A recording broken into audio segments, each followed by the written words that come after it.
नमस्कार दोस्तों, मेरा नाम है आशुतोष और मैं फिर से आप सबके सामने एक नई वीडियो के साथ आ गया हूँ। आज की इस वीडियो में मैं उन सभी विक्टिमों के लिए बात करने वाला हूँ जिनके साथ ऑनलाइन स्कैम हो गया है। ऑनलाइन स्कैम तो हो गया, लेकिन अब पैसा कैसे वापस पाएँ, क्या क्या तरीके हैं। देखिए, ना तो मैं कोई एडवोकेट हूँ और मैं आपको एक क्लियर बात बता दूँ, ये जो भी चीज़ें मैं बता रहा हूँ उससे मैं 100% गारंटी नहीं लेता कि उससे आपके पैसे रिकवर हो पाएंगे या नहीं हो पाएंगे। बट हाँ, कुछ चांसेस ज़रूर होंगे कि अगर आप वो चीज़ फॉलो करो तो मे भी कुछ चांसेस हो सकते हैं कि आपके पैसे रिकवर हो जाए। ये उन सभी विक्टिमों के लिए है जो नए भी हैं, जो बीच के लेवल के भी हैं, जो अपर लेवल के भी हैं, मतलब जिन्होंने सब कुछ कर लिया है। कई लोग कंफ्यूज रहते हैं कि हमें ऑनलाइन स्कैम होने के बाद क्या करना चाहिए। सबसे पहले मैं बता दूं, जैसे कि मैं पहले भी रिकमेंड करता हूं और अभी भी रिकमेंड करूंगा कि जो साइबर कंप्लेंट आप फाइल करते हो वो पॉसिबल हो सके तो खुद से कीजिए। अगर ना हो तो जाके 1930 पे कॉल करके अपनी साइबर कंप्लेंट करवाइए। और उससे भी बात ना बने तो कोशिश कीजिए कि नज़दीकी साइबर पुलिस स्टेशन पे आप अपनी साइबर कंप्लेंट दर्ज करवाएं। ठीक है, मैं आपकी जानकारी के लिए बता दूं कि साइबर कंप्लेंट के लिए कोई भी चार्जेस किसी भी विक्टिम को नहीं देने की ज़रूरत पड़ती। ठीक है, कई ऐसे वेबसाइट हैं, फेक वेबसाइट है, जहाँ पे आपसे साइबर कंप्लेंट के नाम पे 7,000 7,500 ऐसे चार्जेस लिए जाते हैं। ठीक है, अब बढ़ते हैं आगे। साइबर कंप्लेंट के बाद कई विक्टिमों के केस में मैं देखता हूँ वो अपनी बैंकों को कंप्लेंट नहीं करते। बैंकों को कंप्लेंट करना मैंडेटरी है। इसका रीज़न क्या है? ये ऑनलाइन फ्रॉड है, आपकी बैंक से अमाउंट गया है। तो कई विक्टिमों के केस में ऐसा देखा गया है जहाँ उनकी रिकवरी उनके बैंक से हुई है, लाइक कंपनसेशन मिला है या आरबीआई से मिला है। तो कई केसों में ऐसे विक्टिमों को उनका पैसा रिकवर हुआ है, तो जाके हम उन्हें बैंक को भी कंप्लेंट करने के लिए रिकमेंड करते हैं। अब उसके बाद कुछ लोग बोलते हैं कि साइबर काम नहीं कर रही है या बैंक काम नहीं कर रही है, तो बैंक कंप्लेंट नहीं ले रही, तो आप क्या कर सकते हैं। देखिए, साइबर काम नहीं कर रही तो आपके पास गूगल है, आपके पास फ़ोन है, आप सर्च कीजिए उनकी हायर अथॉरिटी, उनसे रिलेटेड हायर अथॉरिटी जो है उनको आप मेल करिए, उनके पास आप रीच करिए। आप वो नज़दीकी थाने में अगर आपने थाने में एफआईआर करवा रखी है तो उनके बड़े अधिकारी से मिलकर आप वो उसका सोल्यूशन ले सकते हैं, उन पर प्रेशर डलवा सकते हैं। तो कोई भी ना, पहली बात तो आपको ये समझनी पड़ेगी कि कोई भी आपका काम इतनी ईजिली नहीं करेगा। जब तक आप प्रेशर नहीं डालोगे तब तक कि कोई भी बैंक हो, चाहे वो पुलिस हो, कोई भी काम इतना ईजिली नहीं करेगा। अच्छा, कई लोगों की ये भी कंप्लेंट होती है कि वो जब ब्रांच में जाते हैं तो ब्रांच वाले कंप्लेंट नहीं लेते, मैनेजर उनकी कंप्लेंट नहीं लेते। कोई दिक्कत नहीं, मैनेजर कंप्लेंट नहीं ले रहा, कस्टमर केयर को कॉल करके अपना कंप्लेंट रजिस्टर करवा लो। ठीक है, वो भी नहीं होता तो मेल डाल के अपनी कंप्लेंट रजिस्टर करवा लो कि आपके साथ जो जो फ्रॉड हुआ है, जो भी इंसिडेंट हुआ है वो मेल पे लिख के। ठीक है, ऑनलाइन कंप्लेंट में कोशिश किया करो कि जब आप फ्रॉड की कैटेगरी में केस डलवा रहे हो तो फ्रॉड की कैटेगरी में डलना चाहिए। वो अनऑथराइज या चार्जबैक रिक्वेस्ट, उससे कोई फ़ायदा नहीं हुआ, क्योंकि जिसने आपके साथ फ्रॉड किया है वो आपको पैसा वापस देने के लिए कंसर्न देने नहीं आएगा अपने बैंक में। तो इसमें अपना टाइम वेस्ट करने से अच्छा है कि फ्रॉड की कैटेगरी में ही केस को डलवा के उसकी इन्वेस्टिगेशन करवा के अगर बैंक कन्विंस हो जाता है आपकी मेल से, आपको उससे, आपके कंसर्न से, तो वो डेफिनेटली आपको कंपनसेट करेगा या फिर वो सामने वाली बैंक से आपको रिकवर करवा के देगा। कई केसों में सामने वाली बैंक से रिकवर करवा के दिया है, डिस्प्यूट जिसको बोलते हैं। ठीक है, और अगर तब भी बात नहीं बन रही तो आप पब्लिक ग्रीवेंस का सहारा ले सकते हैं। कई लोगों के केस में देखा जाता है उनकी बैंक नहीं सुनती है, उनकी बैंक तक मेल पहुंच जाती है पर कोई एक्नॉलेज नहीं आता, कुछ नहीं आता।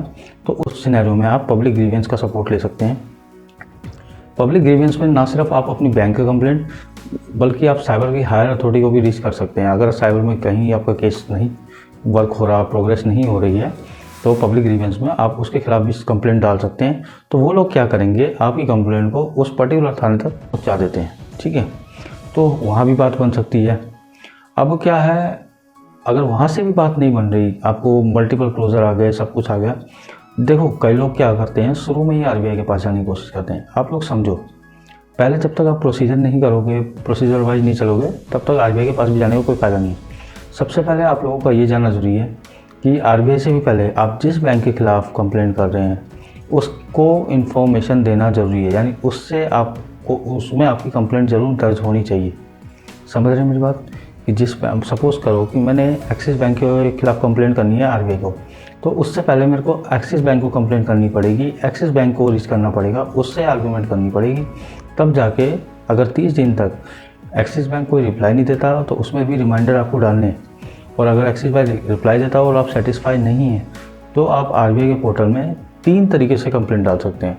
पहला, आप सीधा डायरेक्ट पोर्टल पे जाके कंप्लेंट कर सकते हैं। पोर्टल का लिंक, ये जितने भी पोर्टल बोल रहा हूँ या कुछ बोल रहा हूँ उनके लिंक मैं आपको ये स्क्रीन पे दे दूँगा।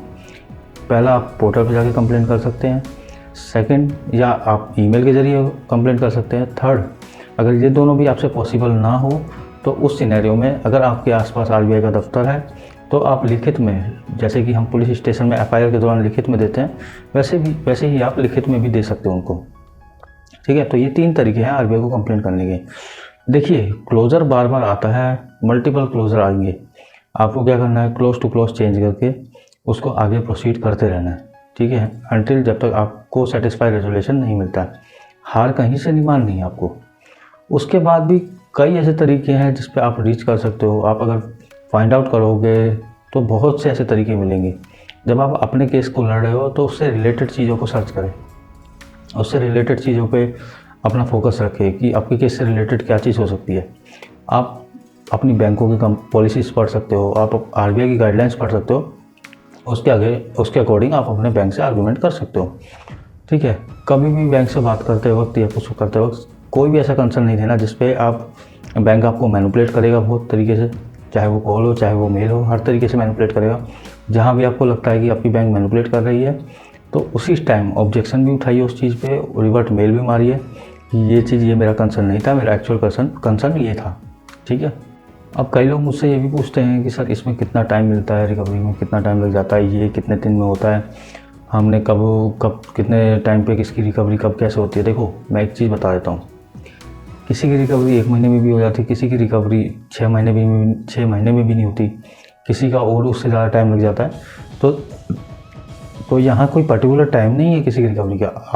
आपको ये समझना पड़ेगा कि जो आपके केस में होगा, जो उसके केस में हुआ है, ज़रूरी नहीं है आपके केस में हो।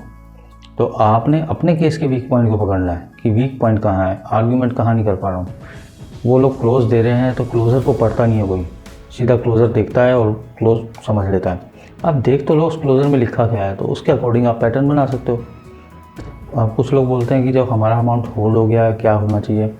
देखिए, कई केसों में होल्ड होने के बाद भी पैसा रिकवर नहीं हो पाता। मैं आपको सच बताऊँ तो होल्ड होने के बाद कोर्ट ऑर्डर तक नहीं आता, और जिनके कोर्ट ऑर्डर आगे वो भी पड़े रहते हैं क्योंकि बेनिफिशियरी बैंक कोई रिवर्ट ही नहीं करता। तो उसमें भी आपको मल्टीपल टाइम रीच करने की ज़रूरत है। आप में से जितने भी कोर्ट ऑर्डर वाले हैं उनको ये समझना ज़रूरी है कि आपके कोर्ट ऑर्डर में टाइम पीरियड डला होना चाहिए।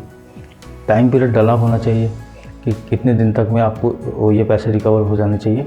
और कोर्ट ऑर्डर के बाद भी आपकी पुलिस को मल्टीपल फॉलोअप लेना पड़ेगा, और जहां आपकी पुलिस मल्टीपल फॉलोअप ले भी रही है तो आप भी साथ के साथ मल्टीपल फॉलोअप लेते रहिए। आप भी कई जगह कंप्लेंट डाल के रखिए, बेनिफिशियरी बैंक को रीच करके रखिए, उनको भी एस्केलेशन डालिए कि हमारा ये सबमिट हो गया, अभी तक कोर्ट ऑर्डर के पैसे नहीं आए हैं, एटलीस्ट उनसे जवाब लीजिए।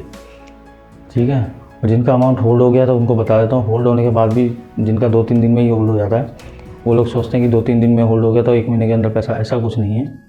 आपको बहुत बुरी तरीके से पीछे पड़ना पड़ता है, उन्हें कन्विंस करना पड़ता है कोर्ट ऑर्डर के लिए। जितनी जल्दी आप कोर्ट ऑर्डर लाओगे, जितनी जल्दी सबमिट होगा, उतनी ज़्यादा चांसेस होते हैं पैसे आने के। नहीं तो कोई और अगर क्लेम मार देगा तो फिर आपके लिए मुश्किल आ जाएगी। जब उस बैंक अकाउंट में पैसा नहीं होगा तो आपके कोर्ट ऑर्डर का क्या करेंगे वो। तो ये सब चीज़ें हैं जो आपको सावधानी बरतनी है। हर एक क्लोज़र के बाद एक नया रास्ता आपको खुद से ढूंढना है। कोई इसमें आपकी कोई मदद नहीं कर सकता, आपके केस को आपसे ज़्यादा कोई नहीं समझ सकता। मैं फिर से आपसे कह रहा हूँ, आप लोग जो भी सवाल हैं आपके इस वीडियो में, मेरे ख्याल से तो सारे के सारे क्लियर हो गए होंगे। अगर कुछ और भी सवाल होंगे तो कमेंट सेक्शन में पूछ लेना। ठीक है, मैं कमेंट सेक्शन में आपको जवाब दे दूँगा। और मैं फिर से आपको कहूँगा, मैं कोई एडवोकेट नहीं हूँ, मैं ना ही ये गारंटी लेता हूँ कि ये जो चीज़ें मैंने बताई है उससे 100% आपकी रिकवरी होगी। वो आपके ऊपर है, ये सजेशन आप अडॉप्ट करते हैं या नहीं करते हैं। ठीक है, तो उम्मीद करता हूँ ये इन्फॉर्मेशन आपको पसंद आई होगी। इन्फॉर्मेशन अगर पसंद आई हो तो वीडियो को लाइक करें, चैनल को सब्सक्राइब करें, और इसी के साथ मैं आशुतोष आप सबसे विदा लेता हूँ। नमस्कार।